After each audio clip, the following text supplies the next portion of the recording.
ಪ್ರೀತಿಯ ವಿದ್ಯಾರ್ಥಿಗಳೇ, ನಮಸ್ಕಾರ. ನಾನು ವಿಭೂಷಣ್.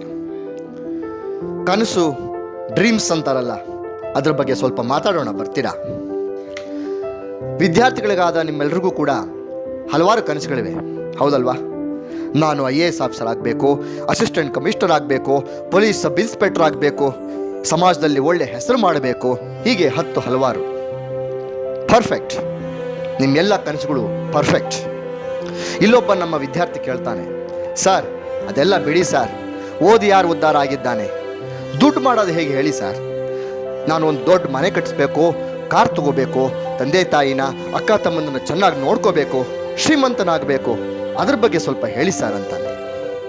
ಅಫ್ಕೋರ್ಸ್ ಈ ಯಾವ ಆಸೆಗಳು ಕನಸುಗಳು ತಪ್ಪಲ್ಲ, ಆದರೆ ಇವೆಲ್ಲವನ್ನು ಈಡೇರಿಸ್ಕೊಳ್ಳೋದಕ್ಕೆ ನನಗೆ ಆ ಕೆಪಾಸಿಟಿ ಇದೆಯಾ, ಆ ಡೆಡಿಕೇಶನ್, ಪೇಷನ್ಸ್ ನನ್ನಲ್ಲಿ ಇದೆಯಾ?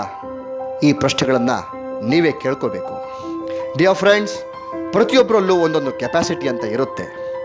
ಊಟ ಮಾಡೋ ಕೆಪಾಸಿಟಿ, ನಿದ್ದೆಗೆಡೋ ಕೆಪಾಸಿಟಿ, ಅಂದುಕೊಂಡದನ್ನು ಸಾಧಿಸ್ತೀನಿ ಅನ್ನೋ ಕೆಪಾಸಿಟಿ, ದುಃಖ ಭರಿಸೋ ಕೆಪಾಸಿಟಿ, ದುಡ್ಡು ಮಾಡೋ ಕೆಪಾಸಿಟಿ, 100 kg ಡಂಬಲ್ಸ್ ಎತ್ತೋ ಕೆಪಾಸಿಟಿ, ಹೀಗೆ ಹಲವಾರಿದೆ. ಅದನ್ನೇ ಆ ಕೆಪಾಸಿಟಿನ ಗುರುತಿಸ್ಕೊಳ್ಳಿ. ಎಲ್ರಿಗೂ ಇರೋವಂತೆ ನಿಮಗೂ ಒಂದು ಸ್ಕಿಲ್, ಟ್ಯಾಲೆಂಟ್ ಅಂತ ಭಗವಂತ ಕೊಟ್ಟಿರ್ತಾನೆ. ಸಿಲ್ಲಿ ಫೆಲೋಸ್ಗಳಲ್ವ ನಾವು? ಬಯಕೆಗಳ ಮುಂದೆ ಕನಸುಗಳು ಚಾಪಿ ಹಾಸ್ಕೊಂಡು ಕೆಪಾಸಿಟಿ ಇಲ್ಲದೆ ನಿಂತ್ಕೊಂಡ್ಬಿಟ್ಟಿದ್ದೀವಿ. ಅಂದಹಾಗೆ ನಿಮ್ದು ಯಾವ್ದ್ರಿ ಕೆಪಾಸಿಟಿ?